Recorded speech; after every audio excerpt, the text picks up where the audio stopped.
नमस्कार मित्रांनो, स्वागत आहे तुमच्या चॅनलवर आणि या व्हिडिओमध्ये आपण एम-पी-एस-सी ग्रुप बी मेन्स म्हणजेच गट ब मुख्यचा जो 2024चा पेपर आहे 29 जून 2025ला झालेला, त्यामधील मॅथ्स आणि रिझनिंगचे क्वेश्चन्स आपण डिस्कस करणार आहोत. आणि हा व्हिडिओ फक्त सॉल्युशन नाही, तर ॲनालिसिस आहे. कारण की सॉल्युशनचे तुम्ही बरेच व्हिडिओ बघितले असतील, पण एक प्रॉपर ॲनालिसिस खूप महत्त्वाचं आहे. कारण की तुम्हाला गट ब मुख्यमध्ये सर्वात महत्त्वाच्या ज्या गोष्टी आहेत, त्या आहे टाईम मॅनेजमेंट तुमच्या टार्गेटच्या अनुसार. म्हणजे अंकगणित व बुद्धिमत्तेमध्ये तुम्हाला किती मार्क मिळवायचे आहेत आणि त्यासाठी तुम्हाला किती वेळ डेडिकेट करायला पाहिजे, हे समजणे खूप गरजेचं आहे. आणि त्यासाठी इथे फक्त तुम्हाला सॉल्युशनच मिळणार नाही, तर मी जे एक प्रॉपर ॲनालिसिस केलेलं आहे आणि ते तुमच्यासाठी सुद्धा नवीन असेल, पण त्याचा तुम्हाला नक्कीच फायदा होईल. कशामध्ये? एक प्रॉपर स्ट्रॅटेजी तयार करण्यामध्ये, की तुमचं टार्गेट किती आहे आणि ते किती मिनिटात कव्हर व्हायला पाहिजे. ओके? तर आपण सुरू करूया आणि महत्त्वाचं म्हणजे या व्हिडिओमध्ये जे प्रश्न आहेत, जे 22 प्रश्न तुम्हाला येतात, त्यामध्ये मी 4 लेव्हल्समध्ये ते प्रश्न डिव्हाईड केलेले आहेत. L1, L2, L1, L1 plus L2, level 3, level 2 आणि लेव्हल 3. तर लेव्हल 1चे प्रश्न म्हणजे काय? जे अगदी सोपे प्रश्न असतात, जे 30 सेकंदामध्ये तुम्ही सॉल्व्ह करू शकता. आता बऱ्याच विद्यार्थ्यांना वाटेल, की 30 सेकंदात खरंच प्रश्न सॉल्व्ह होऊ शकतो का? नक्की होऊ शकतो, जर तुम्ही एक प्रॉपर प्रिपरेशन केली. सिलेक्शनच्या दृष्टीने जर तुम्ही प्रिपरेशन केली, तर 30 सेकंदात प्रश्न सॉल्व्ह होतात आणि त्याचं प्रूफ तुम्हाला ह्या व्हिडिओमध्येच मिळेल. लेव्हल 1+2 म्हणजे काय? की काही विद्यार्थ्यांसाठी तो लेव्हल 1चा असेल, काही विद्यार्थ्यांसाठी लेव्हल 2चा प्रश्न असेल. लेव्हल 2चे प्रश्न म्हणजे काय? जे 60 सेकंदात, 1 मिनिटात सॉल्व्ह होऊ शकतील. आणि लेव्हल 3 म्हणजे काय? की ज्याला 1 मिनिटापेक्षा जास्त वेळ लागेल. प्रश्न सोपा असू शकतो, पण कालावधी जास्त लागेल. त्याला आपण लेव्हल 3 मध्ये ठेवलेला आहे. किंवा एखादा असा प्रश्न येतो, की ज्यामध्ये आपल्याला सॉल्व्ह करणे तो कठीण जातो प्रश्न, तो सुद्धा लेव्हल 3 मध्ये आपण ठेवलेला आहे. आणि सगळ्या प्रश्नांचं एक सविस्तर जे ॲनालिसिस आहे, तुम्हाला इथे मिळणार आहे. तर शेवटीपर्यंत हा व्हिडिओ बघा.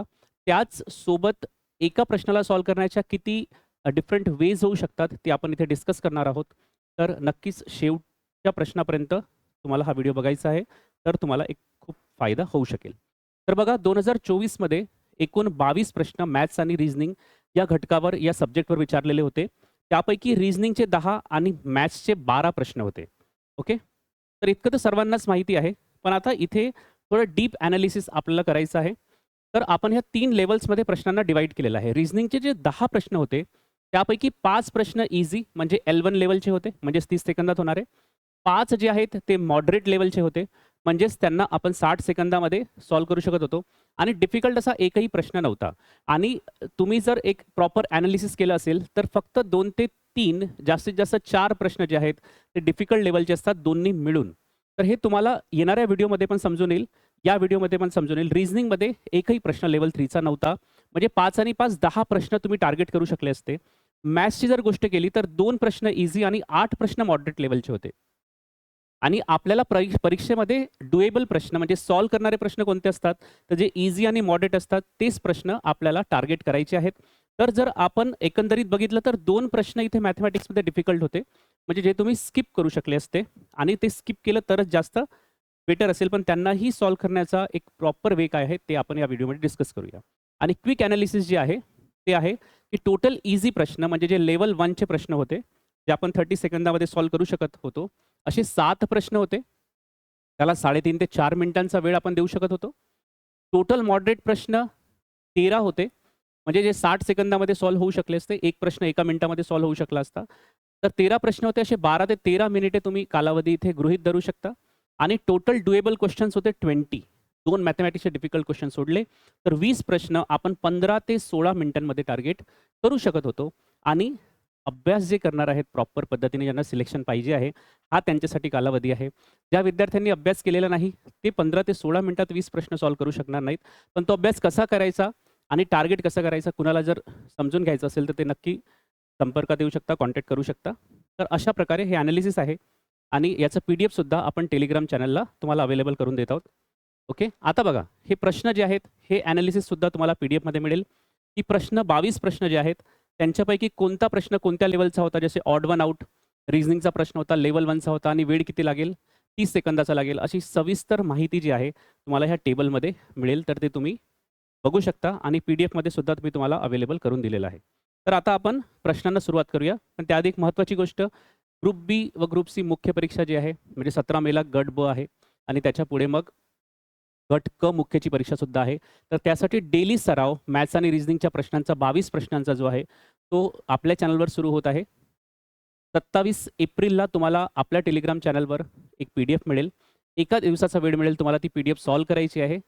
तिथे वेळसुद्धा दिलेला असेल, किती मिनिटात आपल्याला ती PDF सॉल्व्ह करायची आहे आणि त्याचे सोल्युशन जे आहे नेक्स्ट डेला म्हणजे 1 दिवसानंतर सायंकाळी 7 वाजता जे आहे तुम्हाला मिळणार आहे.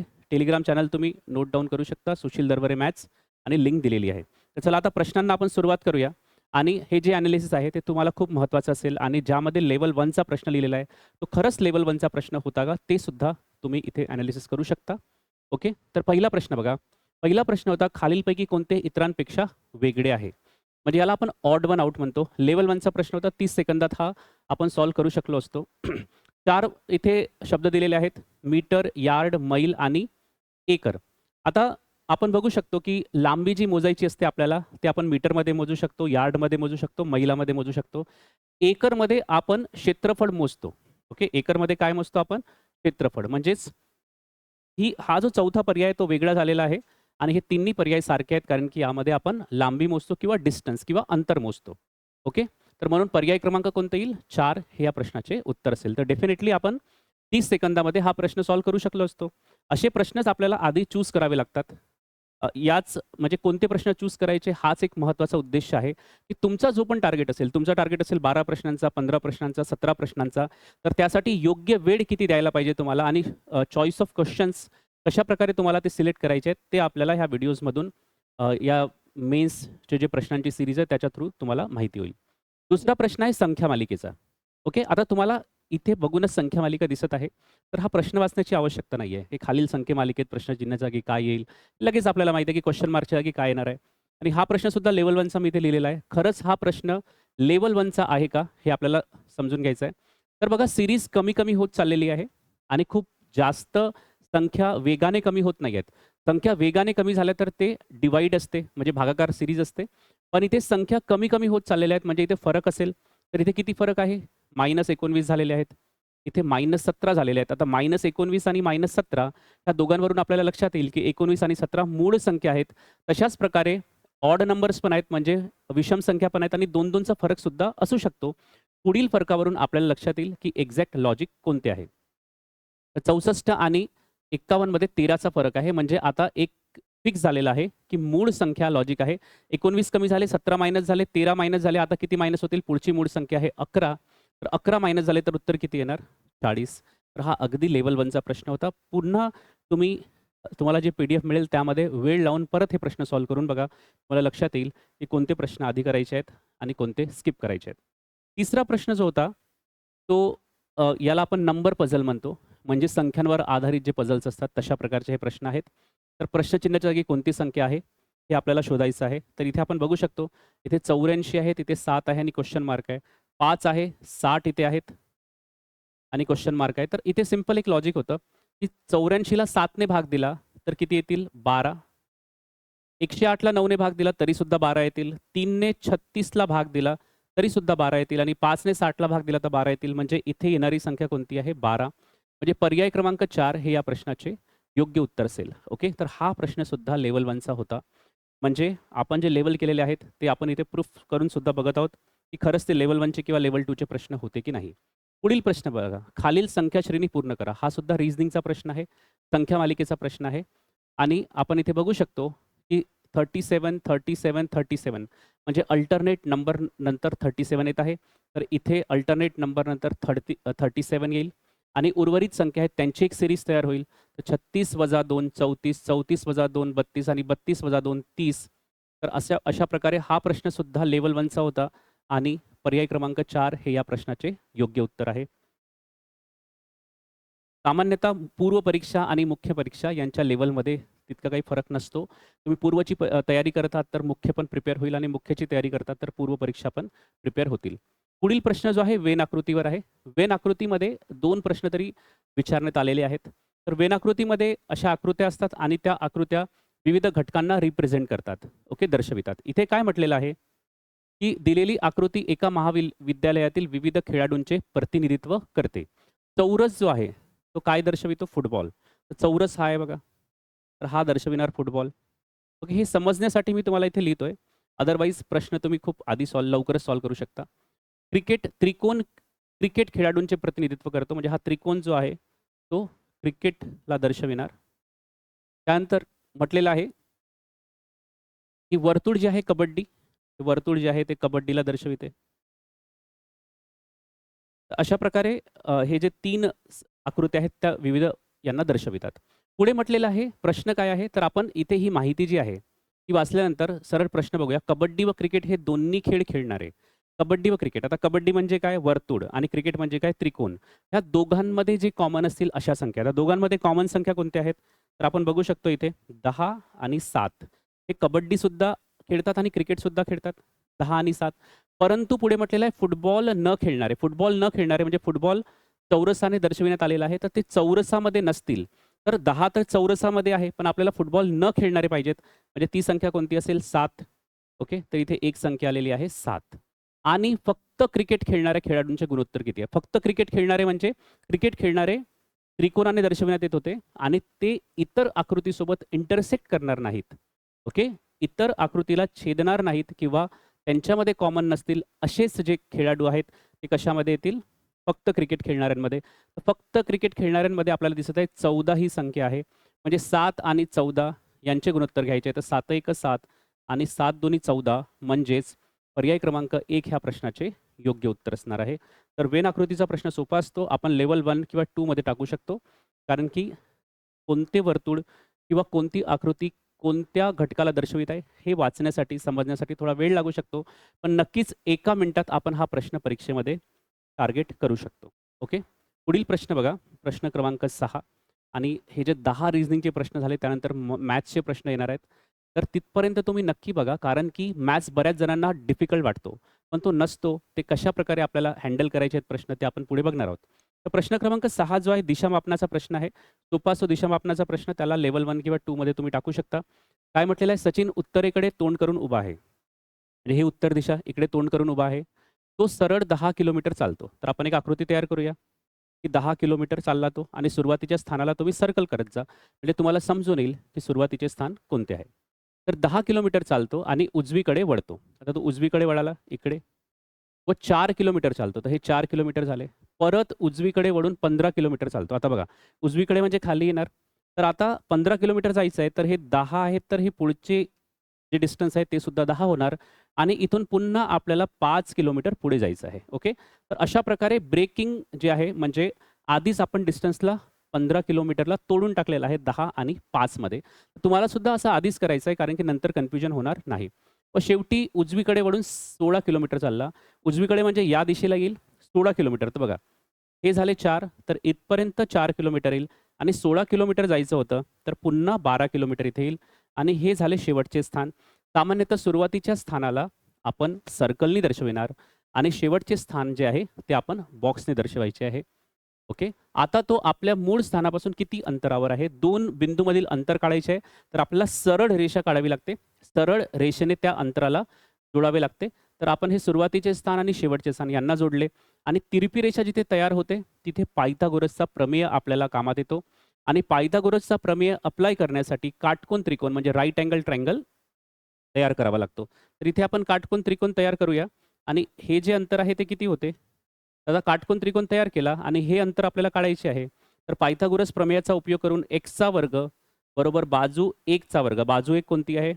5 आहे. कारण की हे 5 आहे तर त्याचे अपोझिट बाजू सुद्धा काय होणार? 5 होणार आणि 12 वर्ग. 5 वर्ग किती? 25 आणि 12 वर्ग किती? 144. दोघांची जर बेरीज केली आपण तर 169 होईल आणि 169 कुणाचा वर्ग आहे? 13चा. म्हणजेच सुरुवातीचे स्थान आणि आताचे स्थान यांच्यामधील अंतर किती असेल? 13 किलोमीटर. पर्याय क्रमांक 1 उत्तर येईल. अगेन एका मिनिटात तुम्ही हा प्रश्न जो आहे तो सॉल्व्ह करू शकले असते. सोपा प्रश्न होता. Next question. प्रश्न क्रमांक 7 हा कॅन्सल झालेला आहे. ओके. आयोगाने हा प्रश्न कॅन्सल केलेला आहे. त्याचे कारण असे आहे, की याची योग्य आकृती जी आहे, वेन आकृती, हा वेन आकृतीचाच प्रश्न आहे.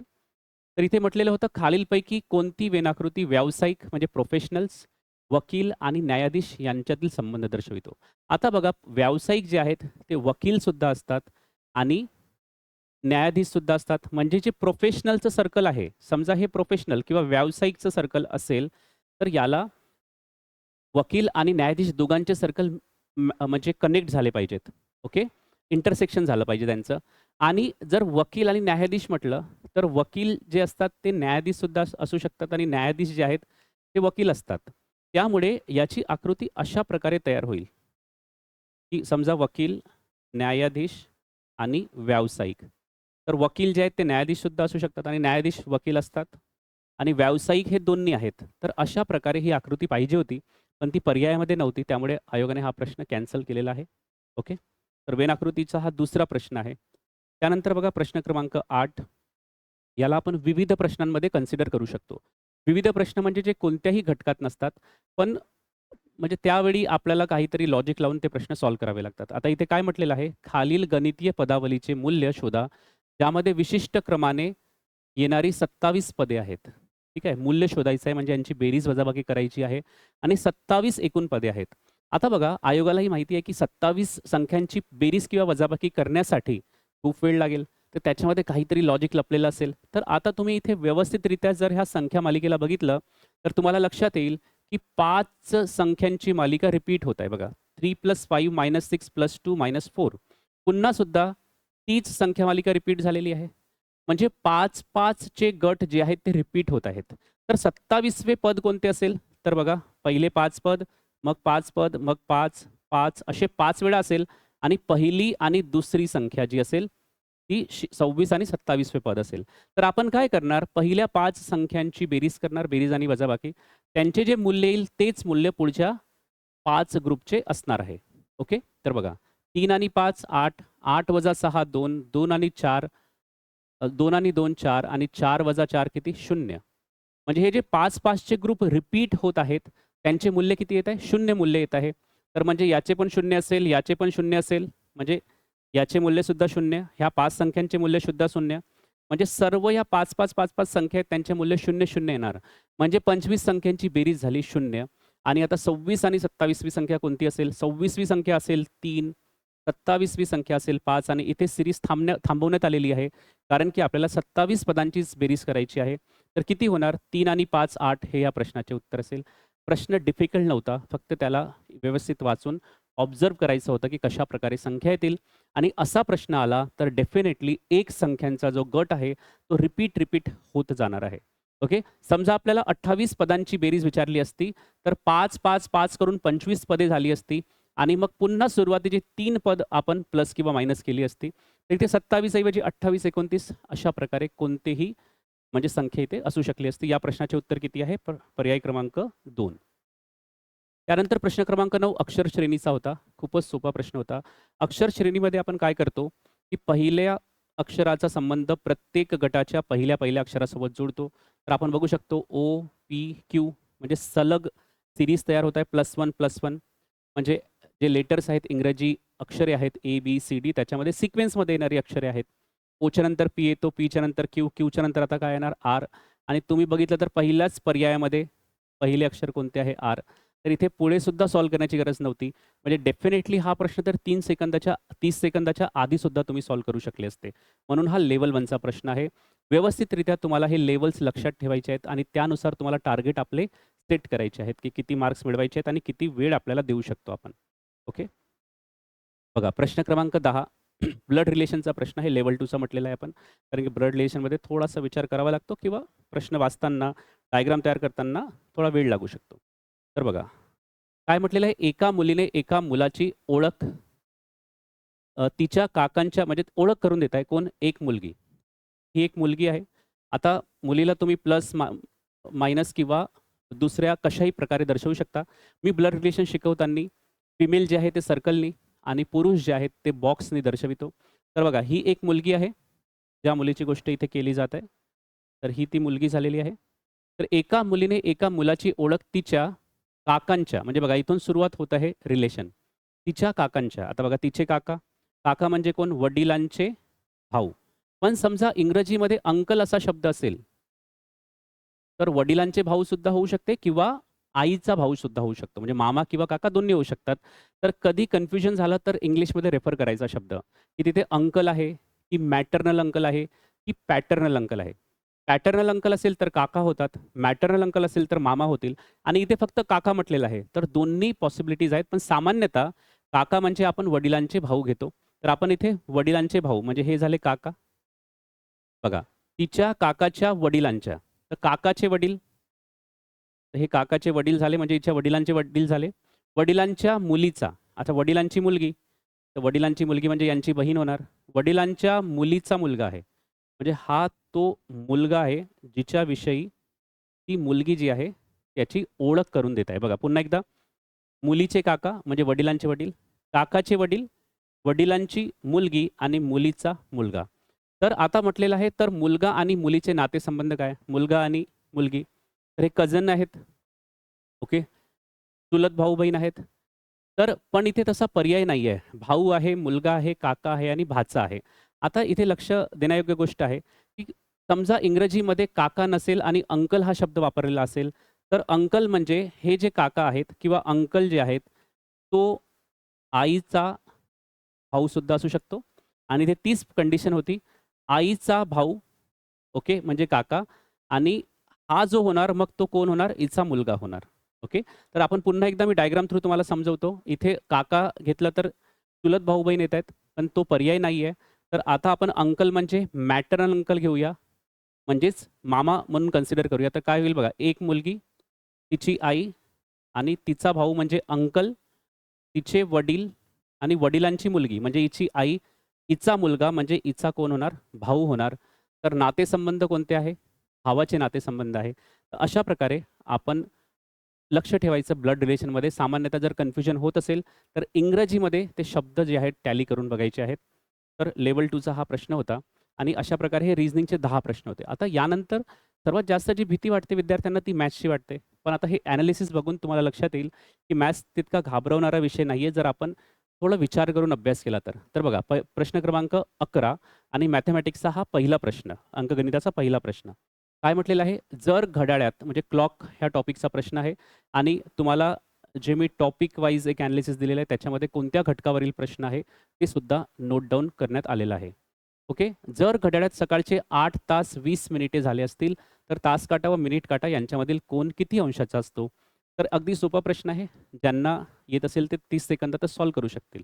आता ज्यांना माहिती नाही त्यांना मी फॉर्म्युला सांगतो, की कोन जर काढायचा असेल, तास काटा व मिनिट काटा, तर सिंपल आहे. याचा फॉर्म्युला आहे तास काट्याने कापलेले अंतर, कापलेले अंतर वजा मिनिट काट्याने कापलेले अंतर, मिनिट काट्याने कापलेले अंतर. आता अंतर कशामध्ये मोजणार आपण?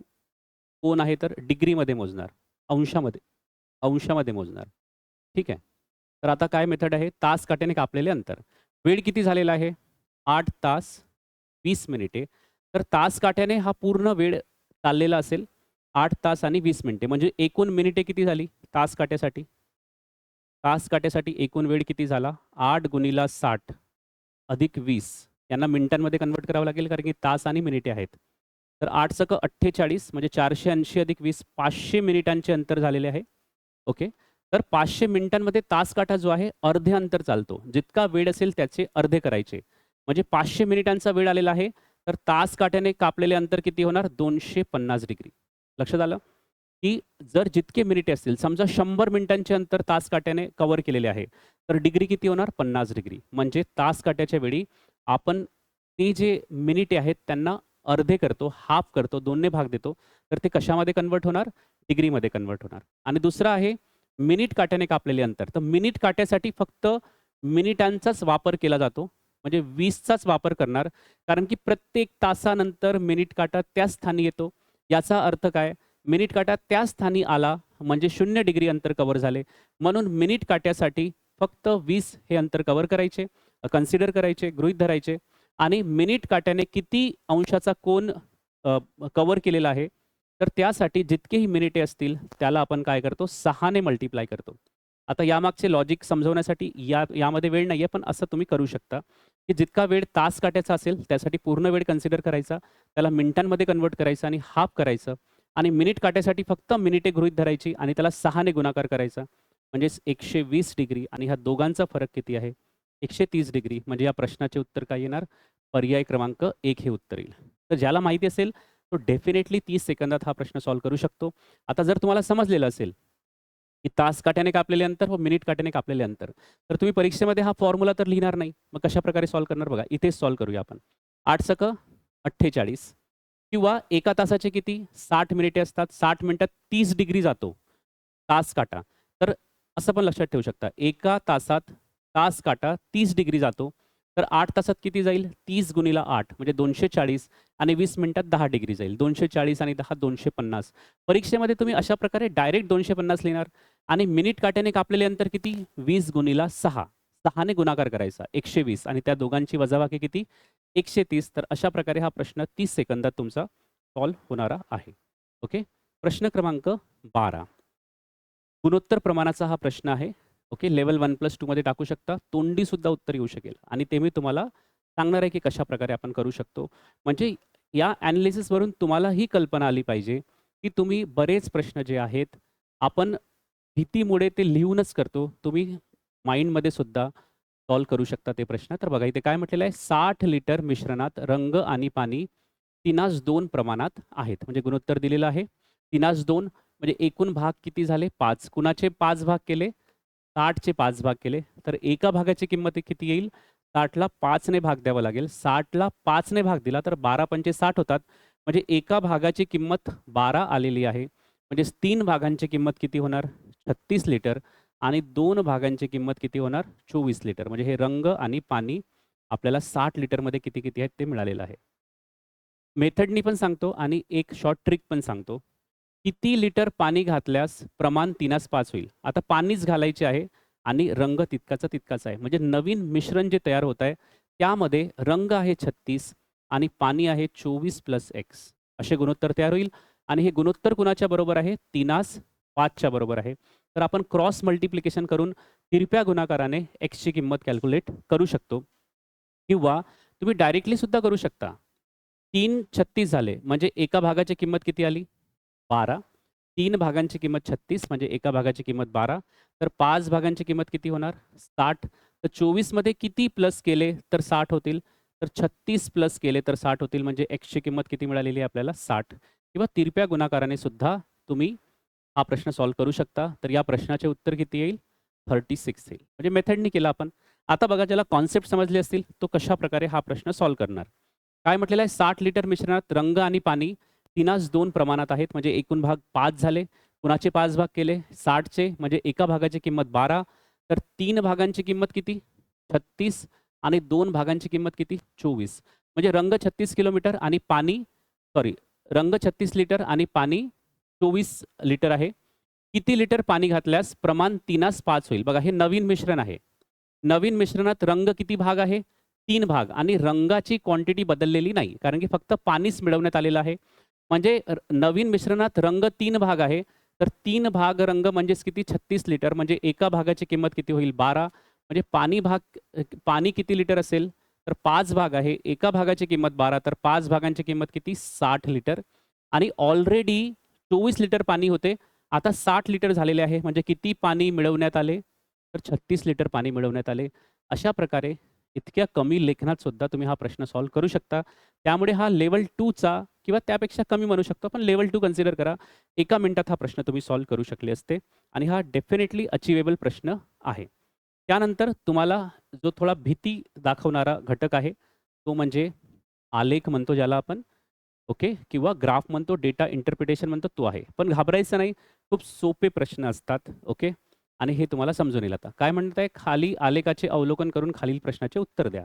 ही ओळ नाही वाचली तरी चालेल. सर्वात महत्त्वाचं आहे, कोणताही ग्राफ असो, पाई चार्ट असो, बार ग्राफ असो, लाईन ग्राफ असो, त्याचा विषय बघायचा, त्याचं टायटल बघायचं, की तो कोणत्या घटकांविषयी माहिती देत आहे. हे सर्वात महत्त्वाचं आहे. आणि दुसरी गोष्ट महत्त्वाचं आहे, की कशामध्ये म्हणजे जी माहिती देण्यात आलेली आहे त्याचं एकक काय आहे. म्हणजे संख्येमध्ये आहे, रुपयांमध्ये आहे, लाखांमध्ये आहे, हजारांमध्ये आहे, अशा प्रकारे आपल्याला बघायचं आहे. तर बघा, बार आलेखातील बार ABCD कंपन्यांनी 2 वेगवेगळ्या महिन्यात 2 वेगवेगळे महिने कोणते आहेत? एप्रिल आणि मेमध्ये विकलेल्या लॅपटॉपचे युनिट दाखवतात. म्हणजे एप्रिल आणि मेमध्ये कोणत्या कंपनीने किती-किती युनिट्स विकलेले आहेत, किती-किती लॅपटॉप्स विकलेले आहेत, हे आपल्याला ही माहिती देत आहे. अगदी सिंपल आहे. आता इथे बघा खाली टेबलसुद्धा दिलेला आहे आणि बार ग्राफसुद्धा दिलेला आहे. तर आता ह्या प्रश्नामध्ये ह्या बार ग्राफचा काही रोलच नाही राहिला. कारण की तुम्हाला डायरेक्ट त्याच्या खाली जो छोटासा एक टेबल आहे त्यामध्ये डायरेक्टली देऊन आहे. कंपनी एने एप्रिलमध्ये 600 लॅपटॉप्स विकले. मेमध्ये 1200 लॅपटॉप विकले. कंपनी बीने 1200 लॅपटॉप विकले, 960 विकले. तर इथे आपलं डोकं लावण्याची आपल्याला काहीही गरज नाही, कारण की त्या संख्या ज्या आहेत डायरेक्टली आपल्याला इथे देण्यात आलेल्या आहेत. आता प्रश्न काय म्हटलेला आहे बघा, मे महिन्यात मे महिन्यात सी व डी दोन्ही कंपन्यांनी मिळून विकलेले लॅपटॉप. ओके. तर पहिली संख्या कोणती आहे, की मे महिन्यात सी व डी दोन्ही कंपन्यांनी मिळून विकलेले लॅपटॉप. तर आता बघा, कंपनी सी आणि कंपनी डी यांनी मे महिन्यात विकलेले लॅपटॉप. तर कंपनी सीने मे महिन्यात 800 लॅपटॉप विकले आणि डीने किती लॅपटॉप विकले? 1000 लॅपटॉप विकले. त्यांना 800 अधिक 1000 लिहायचं नाही, कारण की इतके सोपे कॅल्क्युलेशन तुम्ही स्वतःच करू शकता. 800 आणि 1000 किती होतील? 1800. म्हणून डायरेक्ट आपल्याला कोणती संख्या लिहिता आली पाहिजे? 1800. तर ही झाली पहिली संख्या. आता याचे कॅल्क्युलेशन कोणासोबत करायचे आहे बघा. मे महिन्यात सी व डी दोन्ही कंपन्यांनी मिळून विकलेले लॅपटॉप म्हणजे 1800 लॅपटॉप. हे एप्रिलमध्ये कंपनी बीने विकलेल्या लॅपटॉपपेक्षा किती टक्के जास्त आहेत? तर दुसरी संख्या कोणती आहे? एप्रिलमध्ये कंपनी बीने विकलेले लॅपटॉप. तर बघा कंपनी बीने एप्रिलमध्ये किती लॅपटॉप विकले? 1200. म्हणजे इथे 1800 ची तुलना कोणासोबत करायची आहे? 1200 सोबत करायची आहे. म्हणजे हा पर्सेंटेजचा अगदी लेव्हल 1 चा प्रश्न आहे, की 1800 1200 पेक्षा किती टक्क्यांनी अधिक आहे. तर बेस व्हॅल्यू आपल्याला छेदामध्ये लिहावी लागते. तर पेक्षा जी असते म्हणजे ज्याच्यासोबत आपण कंपॅरिझन करतो, ती संख्या जी आहे छेदामध्ये लिहितो आणि जेव्हाही किती टक्क्यांनी जास्त किंवा किती टक्क्यांनी कमी असा जेव्हा प्रश्न विचारलेला असतो, त्यावेळी अंशामध्ये नेहमी आपण फरक लिहितो. कारण की 1800 1200 पेक्षा किती जास्त आहेत? 600 आणि पर्सेंटेज काढण्यासाठी काय करतो? गुणिला 100. तर सोपा प्रश्न होता. 2 शून्य 2 शून्य कॅन्सल, 6 1 6, 6 2 12, 1/2 म्हणजेच किती टक्के? 50%. जर तुम्हाला फ्रॅक्शन्स पाठांतर असतील, काही फ्रॅक्शन्स तुम्हाला पाठांतर करायचे आहेत. पर्सेंटेजमध्ये जसे 1/2 म्हणजे 50% होतात. 1/3 म्हणजे 33.33% होतात. 1/8 म्हणजे 12.5% होतात. 7/8 म्हणजेच 87.5 होतात. अशा प्रकारचे जर तुम्हाला अपूर्णांक आधीच पाठांतर असतील, तर याच्यापुढे तुम्हाला 100 सोबत कॅल्क्युलेशन करण्याची गरज पडणार नाही. म्हणजे या प्रश्नाचे उत्तर काय येईल? पर्याय क्रमांक 2. लेव्हल 2 चा हा प्रश्न होता. एका मिनिटात तुम्ही सॉल्व्ह करू शकले असते. तर ग्राफचे प्रश्न तुम्हाला नक्कीच अटेम्प्ट करायचे आहेत. पूर्वमध्ये सुद्धा आणि मुख्यमध्ये सुद्धा. बघा प्रश्न क्रमांक 14 पुन्हा ग्राफचा हा प्रश्न आहे. काय म्हटलेलं आहे इथे? तर खालील स्तंभालेखात एका शाळेची 3 वर्षांची विद्यार्थी संख्या दर्शवलेली आहे. 3 वर्ष आहेत 2001, 2002 आणि 2003. यांच्यामध्ये मुले आणि मुली आहेत. बार ग्राफ आहे. ओके. तर बघा हे एकूण विद्यार्थ्यांची संख्या आहे. किती? 800. हे समजवण्यासाठी सांगतोय. ओके. ज्यांनी हा म्हणजे असे ग्राफ्स प्रॅक्टिस केले नसतील त्यांना समजून येईल, की एकूण विद्यार्थ्यांची संख्या आहे किती? 800. त्यापैकी मुली म्हणजे जो ब्लँक पोर्शन आहे, व्हाईट पोर्शन आहे, तो मुलींचा आहे. तर इथे बघा, इथे मुली कोणासोबत कोणत्या संख्येसमोर येत आहे ती रेषा? 200. म्हणजे मुली किती असतील? 200 आणि एकूण विद्यार्थी 800 होते. म्हणजे मुलांची संख्या किती होईल? 600 होईल. अशा प्रकारे हा ग्राफ आपण इंटरप्रिट करायचा आहे किंवा समजून घ्यायचा आहे. आता प्रश्न काय म्हटलेला आहे? 2002 साली. तर 2002 मध्ये जायचं. मुलांची संख्या मुलींच्या संख्येपेक्षा कितीने जास्त आहे? सिंपल फरक काढायचा आहे. कुणाचा? मुलांच्या संख्येचा आणि मुलींच्या संख्येचा. तर 2002 मध्ये आपण जर गेलो, तर मुलींची संख्या किती आहे? 400. एकूण विद्यार्थी किती होते? 1000. म्हणजे उर्वरित जी असतील ती मुले असतील. म्हणजे 600 मुले झाली आणि ह्या दोघांचा फरक किती आहे? 200चा. म्हणजे पर्याय क्रमांक 1 ह्या प्रश्नाचे योग्य उत्तर आहे. अगेन लेव्हल 1 किंवा 2 चा हा प्रश्न आहे. त्यापेक्षा डिफिकल्ट हा प्रश्न नाही. तर ग्राफसुद्धा आपण खूप व्यवस्थितरित्या सॉल्व्ह करू शकतो. पुन्हा तिसरा प्रश्न जो आहे, तो आलेखावरच आहे आणि यावेळी पाय चार्ट विचारलेला आहे आणि या पाय चार्टवर 2 प्रश्न विचारलेले आहेत. सामान्यतः एका आलेखावर एकच प्रश्न विचारण्यात येतो. पण इथे 2 प्रश्नसुद्धा विचारलेले आहेत आणि दुसरा प्रश्न थोडा डिफिकल्ट होता. म्हणजे तो स्किप म्हणजे बऱ्याच विद्यार्थ्यांना जमलेला नसेल. पण तो स्किप लेव्हलचाच होता. पण तरीसुद्धा त्याची एक शॉर्ट ट्रिक मी तुम्हाला सांगणार, की जेणेकरून पुढच्या वेळी असा प्रश्न आला तर तो तुम्हाला सॉल्व्ह करता येईल. तर बघा प्रश्न काय म्हटलेला आहे? खाली दिलेला वर्तुळालेख काय दर्शवितो? एका गावातील जमिनीतील अन्न पिकांची विभागणी दर्शवितो. आता इथे युनिट्स बघायचे आहेत. मी तुम्हाला म्हटलं होतं, की आधी आपल्याला काय बघायचं आहे? टायटल. टायटल कशाबद्दल आहे? की अन्न पिकांची विभागणी देत आहे. विविध अन्न पिके किती लावण्यात आलेली आहेत किंवा किती पेरण्यात आलेली आहेत आणि याचं युनिट काय आहे? डिग्रीमध्ये आहे. युनिट डिग्रीमध्ये आहे म्हणजे पूर्ण जे वर्तुळ आहे तो किती डिग्रीचा कोन दर्शवितो? तर पूर्ण वर्तुळ आपल्याला माहिती आहे 360 डिग्रीचा कोन दर्शवितो. ओके. तर ही माहिती आपल्याला दिलेली आहे. तर याच्यामध्ये प्रश्न क्रमांक 25-26 किंवा हे परीक्षेमध्ये प्रश्न क्रमांक 25-26 असतील किंवा आपण इथे 15-16 कन्सिडर करूया. सिक्वेन्समध्ये आपण जे प्रश्न घेतो. तर 15व्या क्रमांकाचा प्रश्न काय आहे? जर तांदळाचे प्रति एकरी उत्पन्न गव्हापेक्षा 50% अधिक असेल, म्हणजे प्रति एकराला तांदळाचे उत्पन्न गव्हापेक्षा 50% जास्त असेल. म्हणजे जर गव्हाचे उत्पन्न 1 असेल, तर तांदळाचे उत्पन्न 1.5 असेल. याचा अर्थ असा झाला किंवा गव्हाचे उत्पन्न 100 असेल, तर तांदळाचे उत्पन्न किती असेल? 150 असा त्याचा अर्थ होतो.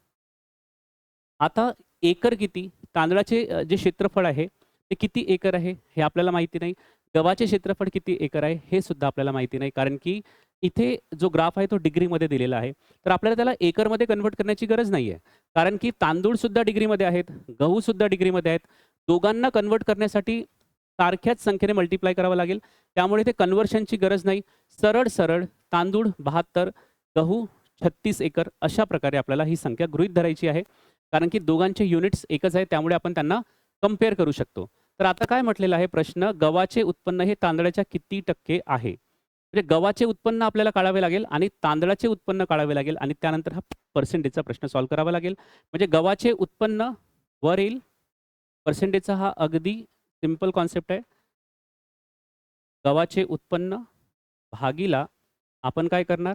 तांदळाचे उत्पन्न, कारण की गव्हाच्या उत्पन्नाला तांदळाच्या उत्पन्नासोबत कंपेअर करायचं आहे आणि पर्सेंटेजचा प्रश्न आहे म्हणून इंटू 100. आता उत्पन्न काय कशाप्रकारे आपण काढतो, की जितके एकरचे क्षेत्र आहे त्याला त्याच्या उत्पादन क्षमतेने गुणाकार करतो. उत्पादन क्षमता आपण काढलेली आहे. गव्हाचे उत्पादन 100 तर तांदळाचे उत्पादन 150 आणि याला तुम्ही कॅन्सल करणार. तर 50 दुनी 100 आणि 50 त्रिक 150 म्हणजे गव्हाची उत्पादन, गहू आणि तांदूळ यांची उत्पादन क्षमता मिळालेली आहे. गव्हाची उत्पादन क्षमता 2 कन्सिडर करणार आपण. तांदळाची उत्पादन क्षमता किती कन्सिडर करणार? 3 करणार प्रति एकरी आणि एकरसाठी आपण इथे ज्या डिग्री दिलेल्या आहेत 36 डिग्री आणि 72 डिग्री त्याच गृहीत धरणार. तर तांदळाचे उत्पन्न किती होईल बघा, गव्हाचे उत्पन्न. गहू किती एकरात पेरण्यात आलेला आहे? 36 एकरात पेरण्यात आलेला आहे असं आपण गृहीत धरूया. 36 गुणिला याची उत्पादकता किती आहे? 2. आता तांदळाचे उत्पन्न बघूया. तांदूळ 72 याचे क्षेत्रफळ आहे आणि याची उत्पादकता किती आहे? 3. 50% जास्त म्हणजे 100 आणि 150 याला आपण कॅन्सल केलं तर 2 3 आपल्याला संख्या मिळालेल्या आहेत. तुम्ही 100 आणि 150 असंही गृहीत धरू शकता. फायनली कॅन्सल होऊन तुम्हाला सारखीच संख्या मिळणार आहे आणि पर्सेंटेज कॅल्क्युलेट करायचं आहे म्हणजे गुणीला आपण काय करणार? 100. तर अशा प्रकारे हा प्रश्न होता. ज्यांनी पहिल्यांदा सॉल्व्ह केलेला असेल त्यांना थोडी गडबड वाटलेली असेल या प्रश्नामध्ये. पण आता तुम्ही नक्कीच अशा प्रकारचे प्रश्न सॉल्व्ह करू शकता.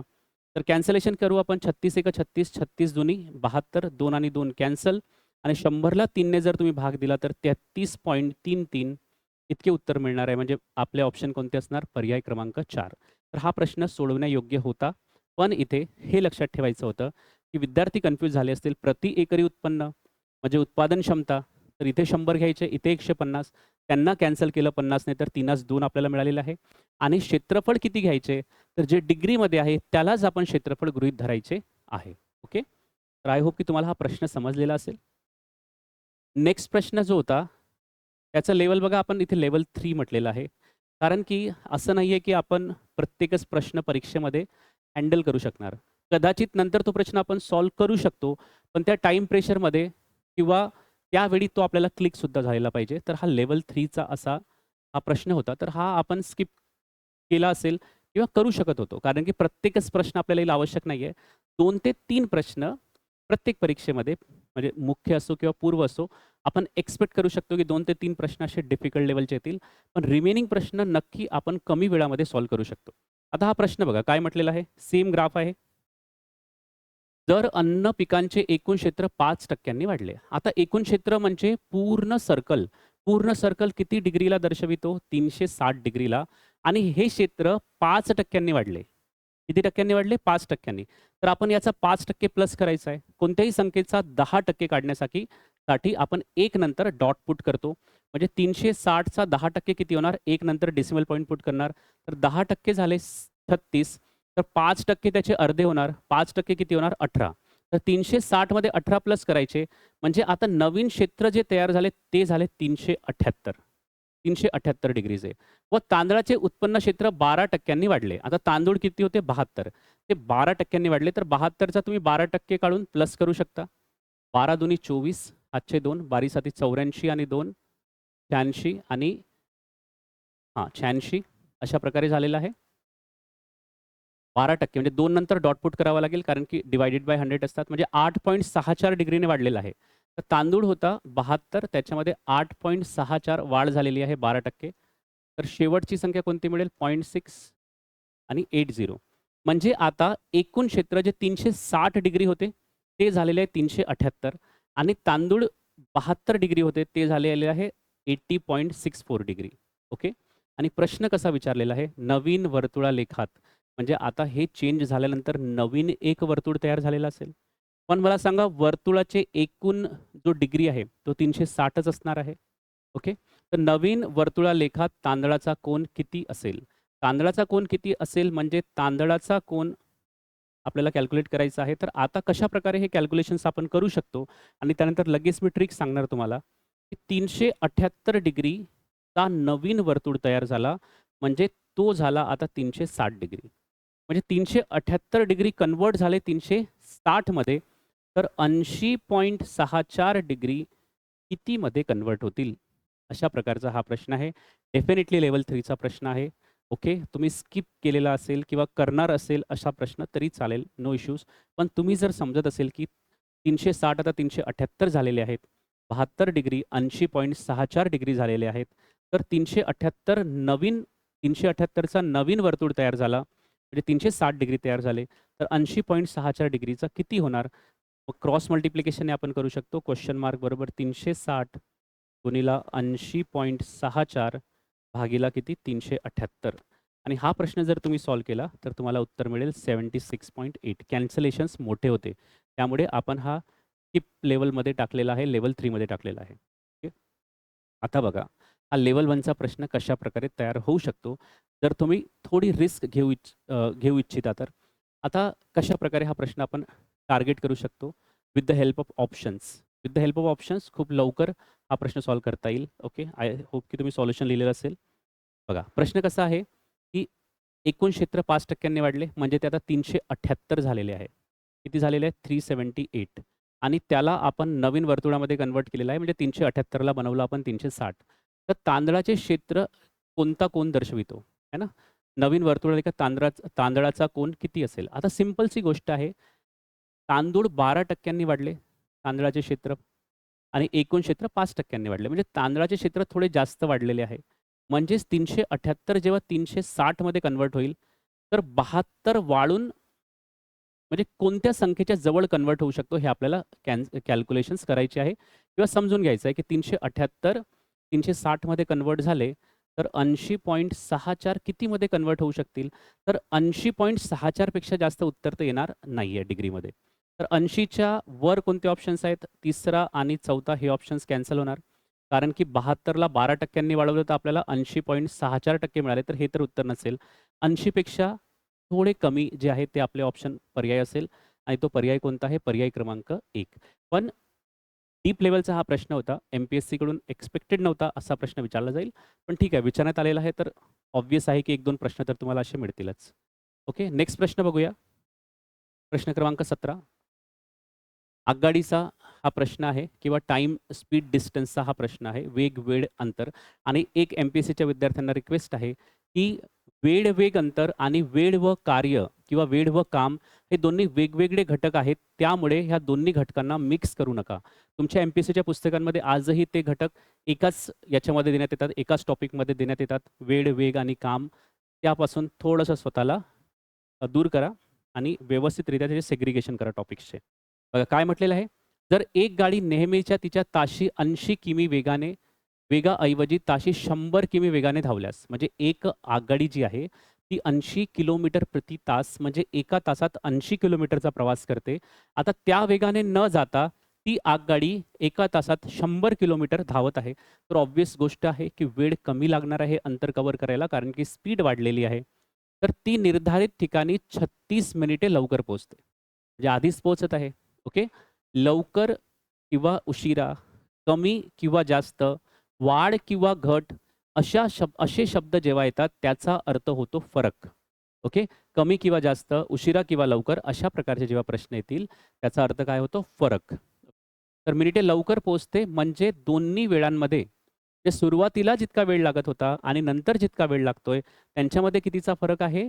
36 मिनिटांचा फरक आहे. हे यावरून लक्षात येते. म्हणजे इक्वेशन तयार होईल. तर इक्वेशनने पण हा प्रश्न सॉल्व्ह करू शकतो. ऑप्शनने सुद्धा सॉल्व्ह करू शकतो. दोन्ही पद्धतीने आपण सॉल्व्ह करूया. आधी इक्वेशनने सॉल्व्ह करू, नंतर ऑप्शनने सॉल्व्ह करूया. तर तिच्या गंतव्यस्थानाचे अंतर किती? कारण की दोन्ही मेथड का बघणे आवश्यक आहे? तुम्हाला परीक्षेमध्ये ऑप्शनवरूनच सॉल्व्ह करायचं हे लक्षात नाही आलं तर तुम्हाला मेथडनी सॉल्व्ह करता आलं पाहिजे. आणि यासाठी कीवर्ड कोणता आहे? लवकर किंवा उशिरा याचा अर्थ फरक दर्शवण्यात आलेला आहे. सुरुवातीला जो फरक होता आणि त्यानंतर वेळेमध्ये जो वेळ लागलेला आहे त्यांच्यामधील फरक दर्शवण्यात आलेला आहे. म्हणजे आपण असं म्हणू शकतो T80 -T100 बरोबर 36 मिनिटे आणि याला 60 ने भाग देऊया कारण की तासांमध्ये कन्व्हर्ट करावं लागेल. कारण की वेग जो आहे तो तासांमध्ये दिलेला आहे 80 किलोमीटर प्रति तास किंवा ताशी वेग दिलेला आहे म्हणून. बघा T80 म्हणजे काय? 80 किलोमीटर प्रति तास वेगाने ज्यावेळी ती आगगाडी जाईल तर लागणारा वेळ आणि 100 किलोमीटर प्रति तास वेगाने ज्यावेळी ती आगगाडी जाईल त्यावेळी लागणारा वेळ यांच्यातील फरक किती आहे? 36 मिनिटांचा आणि याला 60 ने भाग देऊन आपण तासांमध्ये कन्व्हर्ट केलेलं आहे कारण की युनिट एकसारखे असायला पाहिजेत. इथे तासांमध्ये वेग असेल तर हे सुद्धा तासांमध्ये असायला पाहिजे. इथे मिनिटांमध्ये वेग असेल तर हे सुद्धा मिनिटांमध्ये कॅल्क्युलेशन्स असले पाहिजेत. आता इथे टाईमचा म्हणजे वेळेचा फॉर्म्युला आपण अप्लाय करूया. डिस्टन्स अपॉन स्पीड, अंतर भागीला वेग. आता अंतर तर आपल्याला माहिती नाही तेच काढायचे आहे. तर डी लिहून टाकूया आपण अंतर. आणि वेग किती आहे? 80. इथे अंतर सुद्धा डी आहे आणि वेग किती आहे? 100. सिंपल हा फॉर्म्युला आपण अप्लाय केलेला आहे. आणि इथे कॅन्सलेशन करायचं असेल तर 12×3 = 36 आणि 12×5 = 60. ही इक्वेशन तुम्हाला सॉल्व्ह करावी लागेल. खूप सोपी इक्वेशन आहे. फ्रॅक्शन सॉल्व्ह करायचे आहेत. एलसीएम घेणार. दोघांचं एलसीएम किती येणार? 400. 80ला 400 करण्यासाठी 5 ने गुणाकार म्हणून अंशामध्ये सुद्धा 5 ने गुणाकार. 100ला 400 करण्यासाठी 4 ने गुणाकार. त्यामुळे अंशामध्ये सुद्धा 4 ने गुणाकार. म्हणजे 5D - 4D बरोबर होणार D बरोबर 3/5 म्हणून Dची संख्या किती होईल? 3/5 आणि हे 400 जे आहेत ते दुसरीकडे शिफ्ट होतील. तर 5 1 5, 5 8 40, 0 0 आणि 3 8 किती? 24. हे 240 किलोमीटर हे आपलं उत्तर येईल. तर लेव्हल 2चा हा प्रश्न होता. 60 सेकंदात आपण सॉल्व्ह करू शकलो असतो. प्रश्न जर तुम्हाला हे सॉल्व्ह करता येत असतील तर. कारण की ते सिंपल इक्वेशन तयार होत होतं.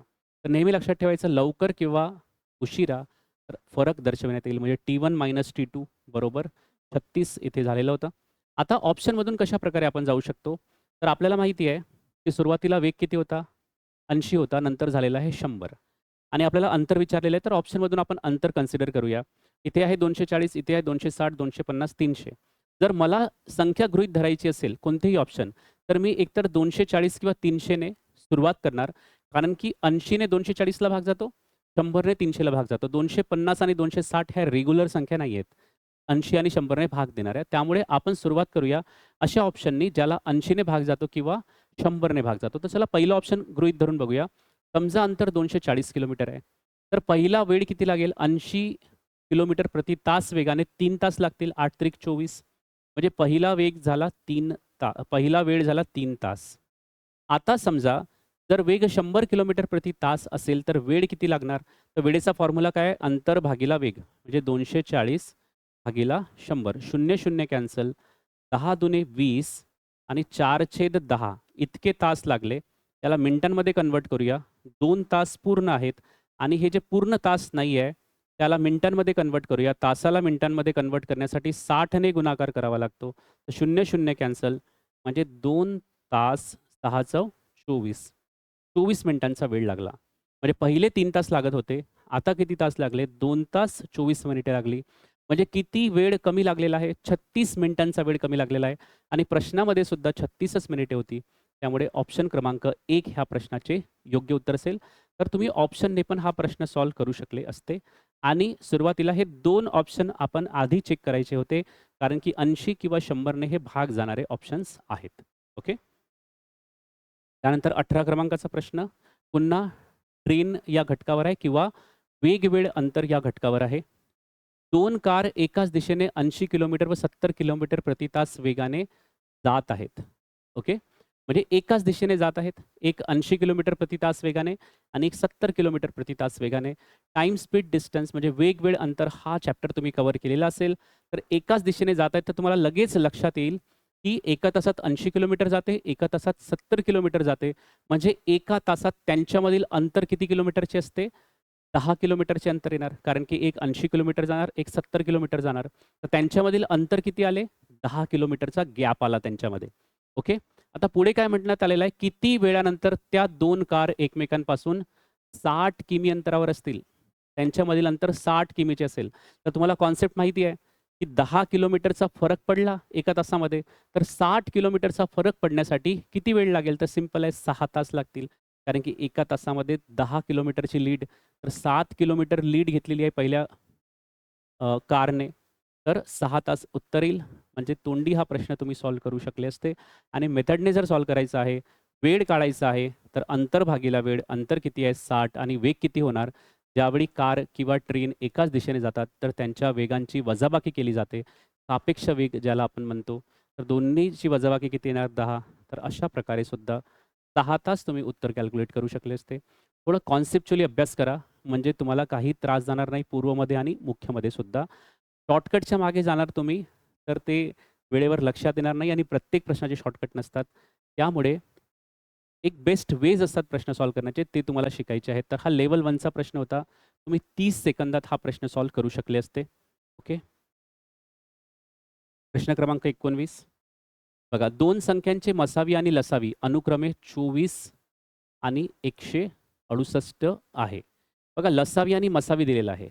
पुढे म्हटलेलं आहे 2 संख्या एका 7 या प्रमाणात आहेत, म्हणजे यांचे गुणोत्तर सुद्धा देण्यात आलेलं आहे. आणि हा कोणत्या घटकावरील प्रश्न आहे? तर याला आपण नंबर सिस्टम म्हणू शकतो. आता जिथे-जिथे मी नंबर सिस्टम हा शब्दप्रयोग करणार, म्हणजे तिथे संख्यांवर आधारित प्रश्न असतील.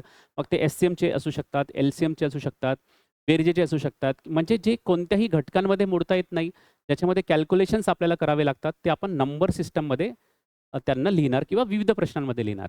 आता इथे 2 संख्यांचे गुणोत्तर दिलेले आहे, त्यांचा लसावी आणि मसावी दिलेला आहे. तर सिंपल आपल्याला एक फॉर्म्युला माहिती आहे, की संख्यांचा गुणाकार बरोबर लसावी गुणिला मसावी. हा कॉन्सेप्ट आहे.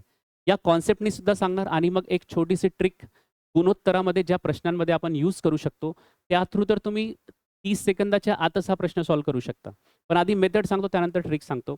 तर 2 संख्या दिलेल्या आहेत, तर आपण पहिली संख्या x गृहीत धरूया, दुसरी संख्या 7x गृहीत धरूया. हा दोघांचा गुणाकार बरोबर लसावी गुणिला मसावी. ओके. फॉर्म्युला कोणता असतो?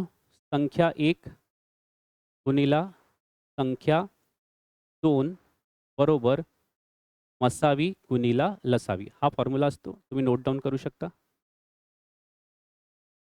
तर यावरून x इंटू एक्स बरोबर होणार एक्सचा वर्ग. बरेच विद्यार्थी 2x लिहितात. अशा प्रकारे करू नका. प्लस असते तर आपण x लिहिला असता. पण आता x गुणिला x म्हणजे x चा वर्ग आणि 7 दुसरीकडे शिफ्ट होतील. 24 गुणिला 168 भागीला 7. 7 ने कॅन्सलेशन होणार. 7 दोन्ही 14, 2 राहिले आणि 7 चौ 28. 24 गुणिला 24 म्हणजे 24 चा वर्ग. म्हणजे xची किंमत किती आली? 24 आणि आपल्याला मोठी संख्या शोधायची आहे. तर 24 गुणिला 7. कारण की xची किंमत 24 आलेली आहे आणि मोठी संख्या कोणती होती? 7x. तर 7 चौ 28, हातचे 2, 7 दोन्ही 14 आणि 2 किती? 16 म्हणजे 168 पर्याय क्रमांक 1 हे उत्तर येईल. आता ट्रिक कशी आहे बघा याच्यामध्ये. गुणोत्तराचा जिथे जेव्हाही प्रश्न येतो आणि संख्या विचारलेल्या असतात, तर आपल्याला मोठी संख्या विचारलेली आहे. मोठी संख्या गुणोत्तरामध्ये किती आहे? एका 7. म्हणजे 7 भाग मोठी संख्येचे आहेत. म्हणजेच जो पर्याय असेल त्याला 7 ने भाग जाईलच नक्की. तर 7 ने भाग जाणारी संख्या कोणती आहे? तर बघा पर्याय क्रमांक 2 बघा. 7 दोन्ही 14 आणि 4ला 7 ने भाग जात नाही. म्हणजे हे या प्रश्नाचे उत्तर असू शकत नाही. याला 7 ने भाग द्या. 7 एक 7 आणि 3 राहिले. 7 पाचा 35 आणि 3 उरले म्हणजे यालाही पूर्णपणे भाग केलेला नाही. म्हणजे पर्याय क्रमांक 3 सुद्धा उत्तर असू शकत नाही आणि 7 10 70 आणि 2 बाकी राहिले म्हणजे यालाही पूर्णपणे भाग गेलेला नाही. याच संख्येला 7 ने पूर्णपणे भाग जातो. तर इतकी मेथड करण्याची गरज पडणार नाही. पण दोन्ही प्रकारे तुम्हाला प्रश्न सॉल्व्ह करता आला पाहिजे. ओके. त्यामुळे हा लेव्हल 1चा प्रश्न बनू शकला असता, जर लगेच लक्षात आलं असतं, की 7 ने भाग जाणारी संख्याच आपले उत्तर असेल. नाहीतर मेथडने सुद्धा तुम्ही 60 सेकंदामध्ये हा प्रश्न सॉल्व्ह करू शकले असते. आता प्रश्न क्रमांक 20 पर्सेंटेजचा प्रश्न आहे. पर्सेंटेजमध्ये वेन आकृतीवर स्पेशली प्रश्न विचारले जातात. तर हा त्याच प्रकारचा प्रश्न आहे आणि तुम्हाला असे प्रश्न बऱ्याचदा परीक्षेमध्ये पाहायला मिळतात पूर्व आणि मुख्यमध्ये. काय म्हटलेलं आहे? 30% विद्यार्थी सकाळ वृत्तपत्र वाचतात. 40% विद्यार्थी लोकमत वृत्तपत्र वाचतात. जर 15% विद्यार्थी दोन्ही वृत्तपत्र वाचतात. दोन्ही वृत्तपत्र वाचतात म्हणजे त्यांचं इंटरसेक्शन होईल. म्हणजे आपल्याला अशी वेन आकृती तयार करावी लागेल. हे सकाळ वाचणारे आणि हे लोकमत वाचणारे आणि सुरुवात करायची दोन्ही मिळून, मधातल्या संख्येने. म्हणजे 15% विद्यार्थी दोन्ही वृत्तपत्रे वाचतात. आता बघा सकाळ वाचणारे किती होते? 30%. तर सकाळ वाचणाऱ्यांमध्ये 15 ऑलरेडी आलेले आहेत. म्हणजे उर्वरित भाग किती दर्शविणार? 15 विद्यार्थी दर्शवणार. तरच 15 अधिक 15 काय होणार? 30 होणार. म्हणजे फक्त सकाळ वाचणारे तुम्हाला विचारले तर किती होणार? 15 होणार. ओके. लोकमत वाचणारे किती आहेत? 40. तर 15 ऑलरेडी आलेले आहेत लोकमतमध्ये. म्हणजे उर्वरित किती असतील?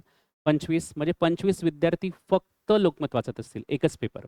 आता एकूण पेपर वाचणारे किती झाले यांची बेरीज करू शकतो आपण. 15 अधिक 15 अधिक 45. तर 25. 25 आणि 15 40. 40 आणि 15 55% विद्यार्थी कोणता तरी एक पेपर वाचतातच. आणि आपल्याला प्रश्न काय विचारलेला आहे? किती टक्के विद्यार्थी कुठलेच वृत्तपत्र वाचत नाही? एकूण विद्यार्थी 100% असतात. त्यांच्यापैकी 55% विद्यार्थी जे आहेत कोणता तरी एक न्यूजपेपर वाचतात. 100% 55% वजा केले तर किती टक्के विद्यार्थी वृत्तपत्र वाचणार नाहीत? 45%. म्हणजे या प्रश्नाचे उत्तर कोणते येईल? पर्याय क्रमांक 3. अगेन लेव्हल 1 किंवा लेव्हल 2 मध्ये हा प्रश्न तुम्ही ठेवू शकले असते. सॉल्व्ह होणारा प्रश्न हा होता. तर वेन आकृतीवरील पर्सेंटेजच्या प्रश्नांवर तुम्हाला लक्ष द्यायचं आहे. 8-10 प्रश्न जर तुम्ही सॉल्व्ह केले तर नक्कीच तुम्हाला प्रश्न सॉल्व्ह करता येतील. आपलं टेलिग्राम चॅनल नक्की जॉइन करा, जेणेकरून तुम्हाला असे प्रश्न मिळत राहतील. 21वा प्रश्न. एक नवीन घटकांवर हा प्रश्न आहे. शेअर्स किंवा समभाग ज्याला आपण म्हणतो. पण प्रश्न जर तुम्ही जेव्हा हा प्रश्नाचे सोल्युशन बघणार आता तुम्हाला सोपा वाटेल. काय म्हटलेलं आहे? जर एक व्यक्ती ₹50 याप्रमाणे 20 समभाग म्हणजे शेअर्स, कंपनीचे शेअर्स आपण म्हणतो स्टॉक्स. तर 20 समभाग त्याने खरेदी केले आणि प्रत्येक शेअर जो आहे ₹50 प्रमाणे त्याला मिळाला. ₹5च्या सवलतीने खरेदी करतो. ₹5च्या सवलतीने याचा अर्थ समजणे खूप गरजेचं आहे. एक शेअर ₹50 होता आणि त्याला ₹5 सवलत मिळालेली आहे. म्हणजे त्याला एक शेअरचे ₹45 द्यावे लागले आणि असे त्याने 20 शेअर खरेदी केले. म्हणजे त्याला एकूण किंमत द्यावी लागेल ₹900. म्हणजे त्याचे इन्व्हेस्टमेंट किती आहे? ₹900. आणि ॲक्चुअल किंमत किती होती शेअरची? 20 गुणिले 50 म्हणजे ₹1000 शेअर होत होते. ₹5 प्रत्येक शेअरवर त्याला सूट मिळाली. म्हणून त्याला किती रुपये द्यावे लागले? ₹900 त्याला इन्व्हेस्ट करावे लागले. आता काय म्हणतो? त्यावर 13.5% 13/1/2 म्हणजे 13.5 लाभांश असेल. लाभांश असेल म्हणजे प्रॉफिट. लाभांश म्हणजे काय? प्रॉफिट. तर त्याला किती रुपयाचा प्रॉफिट मिळाला? 13.5%. बघा गुंतवणुकीवर 13% मिळाला. पण 900 वर नाही. कारण की त्यांची ॲक्चुअल किंमत किती होती? ₹1000. या ₹1000वर 13.5% त्याला नफा मिळालेला आहे. तर 1000चे 13.5% म्हणजे ₹135. तर ₹135 नफा झालेला आहे. तर मिळालेले व्याजाचा दर किती? म्हणजे त्याला ॲक्चुअल प्रॉफिट किती टक्के झालेला आहे हे विचारलेलं आहे. तर ₹135 त्याला व्याजाचे मिळाले म्हणा किंवा प्रॉफिट मिळाला असं आपण समजूया. कारण की या प्रश्नामध्ये व्याजाचा दर म्हणजे व्याज आणि नफा एकच आहे. तर नफा किती मिळालेला आहे? 135 आणि त्याची गुंतवणूक ₹1000 नव्हती. किती रुपयांची होती? 900. म्हणजे 900 वर त्याला 135 मिळालेले आहेत आणि पर्सेंटेजमध्ये कन्व्हर्ट करायचं आहे तर गुणिला किती करणार? 100. 2 कॅन्सल आणि 15×9 135 होतात. म्हणजे 15 वेळा भाग गेलेला आहे. हे 15% ह्या प्रश्नाचे उत्तर आहे. तर प्रश्न कठीण नव्हता. फक्त होऊ शकते की तुमच्यासाठी नवीन असेल. जोही घटक नवीन वाटतो त्याचे बेसिक कॉन्सेप्ट्स क्लिअर करायचे. कारण की तो प्रश्न पुन्हा रिफ्लेक्ट होऊ शकतो येणाऱ्या परीक्षांमध्ये. तर लेव्हल 2च्या प्रश्नांमध्ये आपण हे गृहीत धरूया. हे जे लेव्हल्स आहेत तुमच्या अभ्यासावरून डिसाईड केलेले आहेत. ज्यांचा अभ्यास झालेला आहे त्या घटकाचा ते किती वेळात सॉल्व्ह करू शकतात. एखादा विद्यार्थी नवीन असेल तर डेफिनेटली तो 60 सेकंदात सॉल्व्ह करू शकणार नाही. पण ज्यावेळी तुम्ही सराव करणार त्यानंतर तुम्ही किती वेळात हे प्रश्न सॉल्व्ह करू शकता हे तिथे दर्शविण्यात आलेलं आहे. आणि या पेपरमधील शेवटचा प्रश्न आणि त्यानंतर एक महत्त्वाची एक टेस्ट सीरीजबद्दल तुम्हाला माहिती मिळणार आहे. तर बघा टाईम अँड वर्कचा हा प्रश्न आहे. ओके. आणि आपण लेव्हल 2+3 मध्ये टाकलेला आहे. लेव्हल 2+3 म्हणजे थोडा लेंग्दी प्रश्न आहे. पण सॉल्व्ह कशाप्रकारे करू शकतो आणि आपण याला लेव्हल 2 मध्ये कन्व्हर्ट करू शकतो का? हे सुद्धा आपल्याला डिस्कस करायचं आहे. आता इथे बघा 7 पुरुष किंवा 10 महिला एक 100 मीटरची भिंत 10 दिवसात बांधतात. आता इथे कन्फ्युजन म्हणजे सामान्यतः प्रश्न कसा असतो? 7 पुरुष किंवा 10 महिला एक काम असं लिहिण्यात येते. एक काम 10 दिवसात पूर्ण करतात. आता एक कामाऐवजी 100 मीटरची भिंत म्हटलेलं आहे. तर 100 मीटरच्या भिंतीला आपण एक कामच कन्सिडर करूया. म्हणजे 7 पुरुष आणि 10 महिला 10 दिवसात काम करतात. मेथड पण सांगतो आणि 2 शॉर्टकट वेज पण सांगतो तुम्हाला मी प्रश्नाला अप्रोच करण्याचे. ओके. तर मेथड कशी आहे, की 7 पुरुष आहेत, 10 दिवसात काम करतात आणि 10 महिला आहेत. ओके. ती किती दिवसात काम करतात? 10 दिवसात काम करतात. कारण की किंवा म्हटलेलं आहे म्हणजे 7 पुरुष सेपरेट आणि 10 महिला सेपरेट. 10 दिवसात बांधतात. 100 मीटर म्हणजे आपण एक काम कन्सिडर केलेलं आहे. तर 600 मीटरची भिंत बांधण्यासाठी 14 पुरुष व 20 महिला म्हणजे हा एक ग्रुप आहे. 14 पुरुष आणि 20 महिलांचा. म्हणजे या ग्रुपला किती दिवस लागतील हे कॅल्क्युलेट करायचं आहे. पण 100 मीटरची भिंत नाही बांधायची यांना. यांना किती मीटरची भिंत बांधायची आहे? 600 मीटरची भिंत बांधायची आहे. तर 600 मीटर म्हणजे 6 पट काम झालेलं आहे. 100 मीटरची भिंत बांधण्यासाठी त्यांना 10 दिवस लागतात. म्हणजे एक काम आपण 100 मीटर कन्सिडर केलेलं आहे. तर 600 मीटरचे काम म्हणजे किती? 6 पट. तर तुम्ही 600 मीटरसाठी कॅल्क्युलेशन करू नका. तुम्ही 100 मीटरसाठी कॅल्क्युलेशन करा आणि जो वेळ येईल त्याला 6 पट करा. म्हणजे 600 मीटरसाठी तुम्हाला उत्तर मिळेल. सिंपल आहे. ओके. हे कन्फ्यूज करण्यासाठी असे शब्द दिलेले असतात. तर पहिले मी तुम्हाला मेथड सांगतोय. त्यानंतर 2 अप्रोचेस सांगणार शॉर्टकट. तर त्याच्यामध्ये तुम्हाला हे प्रश्न सोपे वाटतील. तर बघा आपल्याला कुणाविषयी वेळ काढायचा आहे? 14 पुरुष प्लस 20 महिला यांचा वेळ काढायचा आहे. तर सर्वप्रथम आपल्याला वन डे वर्क काढावे लागते यांचे एका दिवसाचे काम. ज्याने टाईम अँड वर्क हा टॉपिक कव्हर केला असेल त्याला माहिती असेल, की वन डे वर्क आपण कॅल्क्युलेट करतो. तर वन डे वर्क किती असेल यांचं? तर एका पुरुषाचे आणि एका महिलेचे जर आपल्याला एका दिवसाचे काम मिळाले, तर यांचे आपल्याला 14 पुरुष व 20 महिलांचे एका दिवसाचे काम मिळू शकेल. हे आपण कशाप्रकारे करतो? तर 7 पुरुष 10 दिवस. तर 1 पुरुष किती दिवसात काम करू शकेल? 70 दिवसात. कारण की 7 पट होणार. 7 पुरुषांना एका पुरुषांमध्ये कन्व्हर्ट केलं, तर वेळ ऑब्व्हियसली जास्त लागणार आहे. आणि 1 महिलेला किती वेळ लागेल? 10 गुणिले 10 म्हणजे 100 दिवस लागतील. ओके. आता 1 पुरुष 70 दिवस आणि 1 महिला 100 दिवसात काम करू शकते, असा याचा अर्थ झाला. आणि एका पुरुषां आणि 1 महिलेमध्ये आपण का कन्व्हर्ट केलेलं आहे या इक्वेशनला? कारण की आपल्याला वन डे वर्क पाहिजे आहे. तर आपण आधी लसावी घेणार. किती? 700 हे झाले एकूण काम. याला आपण टोटल वर्क म्हणतो. तर 70 दिवसात 700 म्हणजे एका दिवसात किती? 10 आणि 100 दिवसात 700 म्हणजे एका दिवसात किती? 7. तर एका पुरुषाचे आणि एका महिलेचे आपल्याला वन डे वर्क मिळालेलं आहे. 7, 10 आणि 7. तर 14 पुरुषांचे एका दिवसाचे काम किती होणार? एका पुरुषाचे एका दिवसाचे काम आहे 10. तर 14 गुणिले 10 होणार 140 आणि 20 महिलेचे एका दिवसाचे काम किती सॉरी किती होणार? एका महिलेचे एका दिवसाचे काम आहे 7. तर 20 महिलांचे किती होणार? 140. म्हणजे या गटाचे एका दिवसाचे काम किती होणार? 280 आणि एकूण वेळ आपल्याला कॅल्क्युलेट करायचा आहे. तर एकूण वेळेचा फॉर्म्युला कोणता आहे? एकूण वेळ बरोबर एकूण काम म्हणजे टोटल वर्क ज्याला म्हणतो, भागीला 1 दिवसाचे काम. 1 दिवसाचे काम. अशा प्रकारे हा फॉर्म्युला आहे. तर एकूण काम किती आहे? 700 आणि एका दिवसाचे काम किती आले? 280. त्याला भाग देणार आपण 0, 0 कॅन्सल. 7 चौ 28, 6 10 60 आणि 10ला 4ने भाग दिला तर 2.5 दिवस. म्हणजे एक काम करायला त्यांना किती दिवस लागतील? 2.5 दिवस लागतील. पण यांना काम 6 पट करायचे होते. त्यामुळे 2.5ला कितीने गुणाकार करणार? 6ने. 25 सक 150 आणि 1 नंतर डॉट म्हणजे या प्रश्नाचे उत्तर किती येईल? 15 येणार आहे. ओके. या प्रश्नाचे उत्तर किती येणार? 15. तर ही पहिली मेथड झाली कॉन्सेप्च्युअली. कॉन्सेप्ट जर तुम्हाला समजतील तरीसुद्धा तुम्ही 1-1.5 मिनिटात हा प्रश्न सॉल्व्ह करू शकता. आता याचा शॉर्टकट फॉर्म्युला सुद्धा आहे. शॉर्टकट फॉर्म्युला सांगतो आणि त्यानंतर तिसरा अप्रोच सांगणार. तर बघा 7 पुरुष किंवा असेल म्हणजे दोन्ही सेपरेट आहेत. अशा प्रकारे जेव्हाही प्रश्न आपल्याला विचारला जातो, तर आपण कशाप्रकारे सॉल्व्ह करतो बघा. डायरेक्टली आपण एकूण वेळ कॅल्क्युलेट करू शकतो. काय कॅल्क्युलेट करू शकतो? एकूण वेळ कॅल्क्युलेट करू शकतो. कशाप्रकारे? वर लिहिणार की जो ग्रुप आहे बघा, हा ग्रुप आहे कोणता? 14 पुरुष आणि 20 महिला. तर इथे जी पुरुषांची संख्या असेल त्याला त्या नंबरने महिलांना गुणाकार करायचा आणि महिलांची संख्या असेल त्या संख्येला पुरुषांनी गुणाकार करायचा आहे. म्हणजे आता कसं आहे इथे एकूण एक्सप्लेन करून सांगतो मी. सुरुवातीला दिलेले होते 7 पुरुष, 10 महिला. ठीक आहे. तर आता एकूण वेळ कशाप्रकारे कॅल्क्युलेट करणार आपण?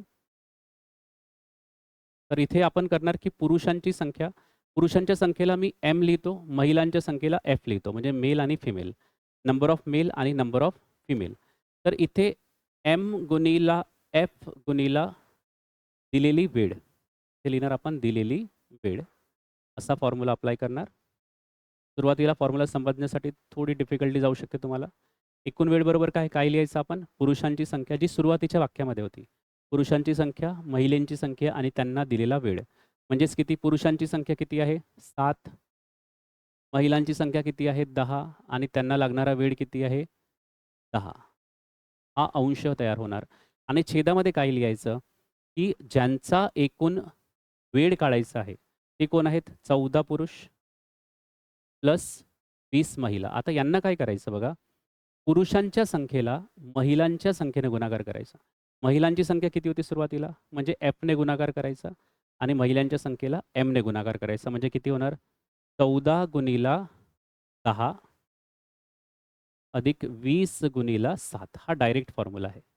ओके. तर इथे काही कॅल्क्युलेशन तुम्हाला या आधीप्रमाणे कॉन्सेप्च्युअली करावे लागणार नाही. 700 भागीला 280 परत येणार. याचं उत्तर 2.5 आपण ऑलरेडी सॉल्व्ह केलेलं आहे आणि 2.5 एका कामाला करण्यासाठी लागलेले आहेत. आपल्याला 6 पट काम करायचे आहे, म्हणजे 2.5 गुणिला 6 म्हणजे किती? 15 दिवस हे उत्तर येणार आहे. ओके. तर हा झाला शॉर्टकट फॉर्म्युल्याचा अप्रोच. हा फॉर्म्युला तुम्हाला पाठांतर असायला पाहिजे. 5 ते 6 प्रश्न ह्या फॉर्म्युल्याच्या सहाय्याने तुम्हाला सॉल्व्ह करावे लागतील, तर हा तुम्हाला समजून येईल. ओके. आता शेवटचा अप्रोच कशाप्रकारे करू शकता बघा. इथे प्रश्नामध्ये आयोग जो आहे, तुम्हाला काही विशिष्ट संख्या देतो, जे तुम्हाला दिसायला पाहिजेत. 7 पुरुष किंवा 10 महिला. म्हणजे आपल्याला माहिती आहे की 7 पुरुषांचे काम बरोबर किती आहे? 10 महिलेच्या कामाचा बरोबर आहे. तर आपण याला 1 युनिट कन्सिडर करू, याला 1 युनिट कन्सिडर करू. इथे 14 पुरुष दिलेले आहेत, तर 7 पुरुषांच्या दुप्पट. म्हणजे हे झाले 2 युनिट्स. व म्हणजे प्लस 20 महिला म्हणजे 10 महिलेच्या दुप्पट, म्हणजे हे सुद्धा किती झाले? 2 युनिट. म्हणजे 1 युनिट जो आहे, तो 10 दिवसात काम करतो. बरोबर आहे. 1 युनिट 10 दिवसात काम करतो. आता 4 युनिट काम करत आहेत, तर किती दिवस लागतील? तर ऑब्व्हियस गोष्ट आहे, 10 दिवसाला 4 ने भाग द्यावा लागेल. कारण की आधी एकच युनिट होता, तो 10 दिवसात काम करत होता. आता 4 युनिट काम करत आहेत, ते किती दिवसात काम करतील? तर 10 भागीला 4 करावं लागेल. म्हणजे 2.5 दिवसात ते आपले काम संपवतील. म्हणजेच 6 पट काम करण्यासाठी कितीने गुणाकार करावा लागेल? 6 ने. तर या प्रश्नाचे उत्तर काय येणार? 15. तर हे अशा प्रकारे सुद्धा ऑब्झर्वेशनने आपण सॉल्व्ह करू शकतो. म्हणजेच हा जो लेव्हल 3 चा प्रश्न होता, तो ऑटोमॅटिकली आता लेव्हल 1 मध्ये किंवा लेव्हल 2 मध्ये कन्व्हर्ट झालेला आहे. तर त्यासाठी थोडं आपल्याला बेसिक अभ्यास करावा लागेल. अशा प्रकारचे जे प्रश्न आलेले आहेत, त्यांना अशाच प्रकारचे विविध प्रश्नसुद्धा सॉल्व्ह करावे लागतील. पुढील काही व्हिडिओ लेक्चर्समध्ये एक सीरीज आपण सुरू करतोय. त्यामध्ये प्रश्न ते कॉन्सेप्ट, म्हणजे जसा मी आता तुम्हाला प्रश्न सांगितलेला आहे, 3 वेगवेगळे प्रकार सांगितलेले आहेत. याच्यावर 5 ते 10 प्रश्न तुम्हाला सराव मिळणार आहेत. त्यासाठी नक्की चॅनलला सबस्क्राईब केलं नसेल तर सबस्क्राईब करा. आणि अशा प्रकारे 22 प्रश्न होते, जे लिहिण्यात आलेले आहेत. ते सर्व तुम्हाला PDF मध्ये अवेलेबल करून देण्यात येईल. कोणता प्रश्न कोणत्या घटकावर होता, कोणत्या लेव्हलचा होता आणि तशाच प्रकारे तुम्हाला तुमची प्रिपरेशन जी आहे चेक करून बघायची आहे स्पीड टेस्टच्या स्वरूपात. सगळं डिटेल इथे देण्यात आलेलं आहे. बघा, टाईम अँड वर्कचा आपण जो प्रश्न केला तो रेडमध्ये आहे. रेडमध्ये आहे म्हणजे काय? तर लेव्हल 3 चा प्रश्न आहे. येलो म्हणजे आहे लेव्हल 2 चा प्रश्न आणि ग्रीनमध्ये जे आहेत तो लेव्हल 1 चा प्रश्न आहे. अशा प्रकारे हे सेग्रिगेशन केलेले आहेत. आणि आता तुम्ही टेलिग्राम चॅनल जॉइन करू शकता, सुशील दरवरे मॅथ्स. त्या व्यतिरिक्त एक सीरीज सुरू होत आहे प्रश्नांची. म्हणजे आता 17 मेला गट ब चा पेपर आहे आणि त्याच्यापुढे गट क चा पेपरसुद्धा आहे मुख्यचा. तर डेली तुम्हाला 22 प्रश्नांचा म्हणजे एक PDF मिळेल सरावासाठी आणि त्याचे सॉल्युशनसुद्धा मिळेल. ही सीरीज सुरू होत आहे 27 तारखेपासून. 27 तारखेला जे आहे ते आपल्या टेलिग्राम चॅनलला PDF अपलोड होईल. तो तुम्हाला त्या दिवशी सॉल्व्ह करायचा आहे आणि 28 तारखेला म्हणजे नेक्स्ट डे पासून त्याचे सॉल्युशन सुरू होतील. तर एका दिवसाआधी तुम्हाला पेपर मिळेल आणि इव्हनिंग 7 वाजता त्याचे सॉल्युशन्स तुम्हाला मिळतील. तर चॅनलला नक्की जॉइन करा, शेअर करा आणि सबस्क्राईब करा. Thank you very much.